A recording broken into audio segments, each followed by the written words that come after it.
दोस्तों, आईबीपीएस ने बहुत बड़ी संख्या में अपनी रिक्रूटमेंट निकाली है, जिसके लिए मेल और फीमेल दोनों ही अप्लाई कर सकते हैं और ऑल इंडिया लेवल से इस रिक्रूटमेंट प्रोसेस के लिए एप्लीकेशन भेजी जा सकती है। इस वीडियो में हम आईबीपीएस रिक्रूटमेंट के बारे में इसकी विस्तार से चर्चा करेंगे। इससे पहले आप सब लोगों का इस चैनल को बहुत प्यार मिल रहा है, इसलिए मैं आप सब लोगों का धन्यवाद करना चाहता हूं। हमारी पूरी कोशिश रहती है कि ऑथेंटिक ओरिजिनल इन्फॉर्मेशन आपके पास जल्दी से जल्दी पहुंचाया जाए, ताकि जो लोग किसी भी तरह के रिक्रूटमेंट में अप्लाई करना चाहते हैं तो वो समय पर कर सकें। और किसी भी तरह के जानकारी के लिए यदि आपके पास कोई प्रश्न होता है तो कमेंट बॉक्स में आप ज़रूर लिख दिया करें। हम आपके सारे प्रश्नों का उचित उत्तर देने की कोशिश ज़रूर करेंगे। तो चलिए शुरू करते हैं और जानते हैं कि क्या खासियत है इस रिक्रूटमेंट के बारे में। सबसे पहले बात कर लेते हैं एप्लीकेशन फ़ी और इंटीमेशन चार्ज की। तो ये कहते हैं कि देखिए 175 रुपया फ़ीस है, ये इंक्लूसिव ऑफ जीएसटी है। और ये जो पेमेंट है 175 रुपया, ये SC, ST, PWD, ex serviceman और डीईएसएम कैंडिडेट्स के लिए है। इसके अलावा दूसरे जितने भी कैंडिडेट्स हैं उनके लिए फ़ीस रखी गई है 850 रुपये, जो इंक्लूसिव ऑफ जीएसटी है। और चूंकि इसका एप्लीकेशन ऑनलाइन भरा जाना है, इसीलिए इसका पेमेंट भी ऑनलाइन ही होगा। अब बात करते हैं इसके स्ट्रक्चर ऑफ एग्जामिनेशन के लिए। पहली बात मैं आपको ये बता दूं कि कोई इंटरव्यू नहीं है, सिर्फ रिटन टेस्ट है। और रिटन टेस्ट में दो तरह के टेस्ट होंगे, एक प्रिलिमिनरी और एक मेंस। प्रिलिमिनरी जो एग्जामिनेशन होगा ऑब्जेक्टिव टाइप होगा और ये क्वालिफाइंग नेचर का होगा। जो लोग प्रीलिम्स पास करेंगे उनके लिए मेन एग्जामिनेशन होगा। और मेरिट लिस्ट जो है वो सिर्फ मेन एग्जामिनेशन में आपने जितनी स्कोर की है उसके आधार पर बनेगा, उसमें प्रीलिम्स का मार्क्स नहीं जोड़ा जाएगा। तो आप देख सकते हैं इसमें ये चूंकि ऑनलाइन टेस्ट होगा तो इंग्लिश लैंग्वेज में 30 मार्क्स, न्यूमेरिकल एबिलिटी में 35 मार्क्स, रीजनिंग एबिलिटी 35 मार्क्स। तो कुल 100 क्वेश्चन 100 मार्क्स के लिए, और इसको सॉल्व करने के लिए आपको 60 मिनट का समय लगेगा। ये प्रीलिम्स का सेटअप है। इसके बाद जो मेन एग्जामिनेशन होगा उसमें देखिए जनरल एंड फाइनेंशियल अवेयरनेस के लिए 50 मार्क्स होगा। जनरल इंग्लिश के लिए अगेन 40 क्वेश्चंस होंगे और 40 मार्क्स होगा। रीजनिंग एबिलिटी 60 मार्क्स का होगा, जिसमें कुल 45 मिनट्स का समय आपको मिलेगा और 50 क्वेश्चंस आपको करने होंगे। इसके बाद क्वांटिटेटिव एप्टीट्यूड के लिए 50 क्वेश्चन और 50 नंबर होगा।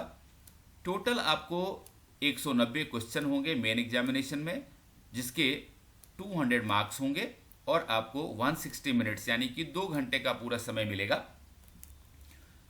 सवालों को सॉल्व करने के लिए। अब हम बात कर लेते हैं, अगर टेस्ट सेंटर की बात करें तो पूरे देश में टेस्ट सेंटर है, क्योंकि पूरे देश से आप इन पोस्ट्स के लिए अप्लाई कर सकते हैं। अब जो एग्जामिनेशन पैटर्न मैंने आपको बताया, उसमें अगर आपने कोई आंसर गलत दिया है तो उसके लिए पेनाल्टी भी है। वो है 0.25 of the marks assign to the question, ये वाला। तो 0.25 का पेनाल्टी है, नेगेटिव मार्किंग है, इसलिए बहुत ध्यान से अपने सवालों को करिएगा। और कट ऑफ स्कोर के बारे में कहा गया है कि अलग अलग हर सेक्शन में आपको एक निश्चित कट ऑफ स्कोर लगाया जाएगा जो आपको प्राप्त करने होंगे। और फिर ये लाइन देखिए, बहुत इंपॉर्टेंट है कि marks obtained in the online main examination only will be considered for final merit listing. यानी कि मेन एग्जामिनेशन में जितना मार्क्स आप स्कोर कर लेंगे, मेरिट लिस्ट में आप उतना ही ऊपर जाएंगे। प्रीलिम्स सिर्फ क्वालिफाइंग नेचर का है, इस बात का ध्यान रखें। एग्जामिनेशन सेंटर के बारे में मैंने आपको ऑलरेडी बता दिया कि ये पूरे देश में है, क्योंकि ये ऑल इंडिया लेवल की वैकेंसी होगी।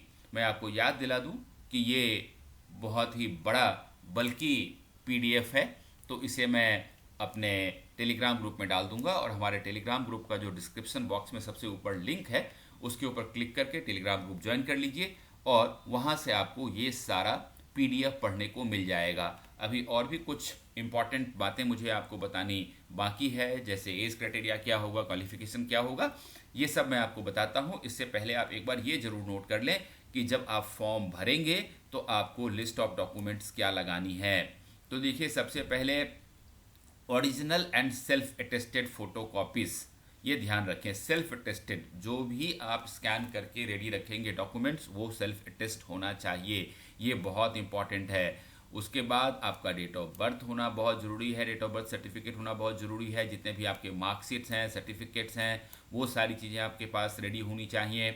आप अगर किसी कैटेगरी को बिलोंग करते हैं तो कास्ट सर्टिफिकेट आपके पास होना चाहिए। EWS कैटेगरी अगर आप अप्लाई करना चाहते हैं तो इनकम एंड एसेट सर्टिफिकेट आपके पास होना चाहिए। PWD कैंडिडेट्स के लिए उनके पास डिसेबिलिटी सर्टिफिकेट का होना बहुत ज़रूरी है। और ये बता रहे हैं कि ये सारा अपेंडिक्स 1 लास्ट की तरफ है, तो ये आप हमारे टेलीग्राम ग्रुप में रखे हुए PDF को पढ़ करके, और मैं बार बार एक चीज़ अपील करता हूँ आप लोगों से कि पहले आप अच्छी तरह से PDF को पढ़ें, वीडियो को अच्छी तरह से देखें। कोई अगर डाउट है तो आप कमेंट बॉक्स में लिख सकते हैं, हम आपकी डाउट क्लियर करने की कोशिश करेंगे। उसके बाद ही आप अप्लाई करें। तो ये इम्पॉर्टेंट बात थी रिगार्डिंग डॉक्यूमेंट्स जो आपको देने हैं। अब मैं आपको बता दूं कि इस पोस्ट के लिए जो एज क्राइटेरिया है वो 1/7/2024 को काउंट किया जाएगा, और इस पोस्ट के लिए अप्लाई करने के लिए आपको मिनिमम 20 ईयर्स का एज होना चाहिए और मैक्सिमम 28 ईयर्स का एज होना चाहिए। हालांकि इन्होंने एज में काफ़ी रिलैक्सेशन भी दिया है। फॉर एग्ज़ाम्पल आप देख सकते हैं कि शेड्यूल कास्ट और शेड्यूल ट्राइब्स को 5 साल यानी कि 33 साल तक वो अप्लाई कर सकते हैं। OBC नॉन क्रीमी लेयर वाले कैंडिडेट्स को 3 साल की छूट दी हुई है, यानी कि 31 साल तक वो अप्लाई कर सकते हैं।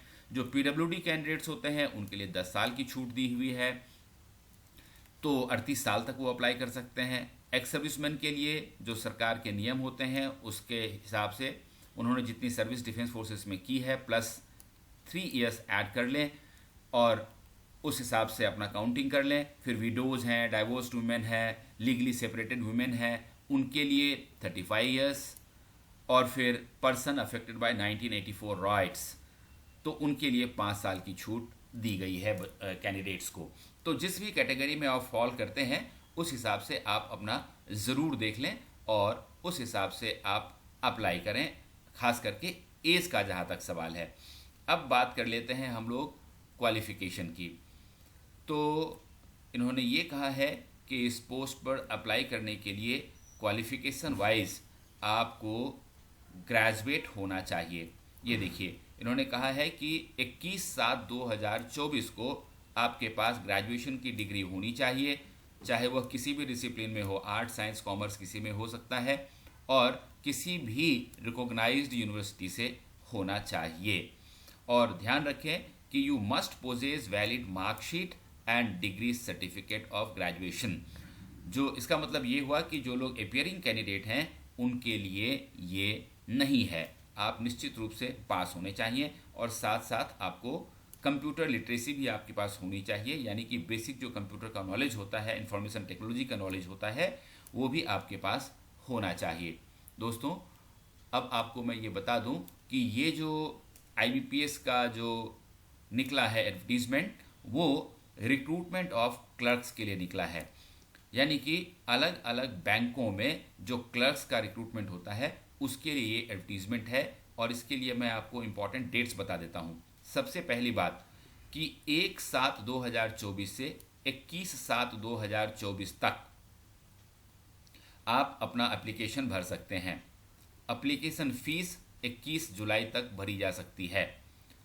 प्री एग्जामिनेशन ट्रेनिंग जिनको दिया जाता है वो 12 अगस्त से 17 अगस्त तक दिया जाएगा, और आपका ऑनलाइन एग्जामिनेशन के लिए जो कॉल लेटर आएगा वो अगस्त 2024 तक आपको प्रिलिमिनरी के लिए मिलेगा, और उसके पास होने के बाद जो मेन एग्जामिनेशन होगा वो आपका सितंबर अक्टूबर में होगा। तो ये ध्यान रखें। और अक्टूबर तक आपका ये पूरा एग्जामिनेशन प्रोसेस कंप्लीट होगा और आपका अपॉइंटमेंट अप्रैल 2025 से टेंटेटिवली हो जाएगा। तो दोस्तों, अगर आप एलिजिबल हैं तो इस फॉर्म को ज़रूर भरिए, क्योंकि बैंकिंग सर्विसेज काफ़ी अच्छी होती हैं। All the best.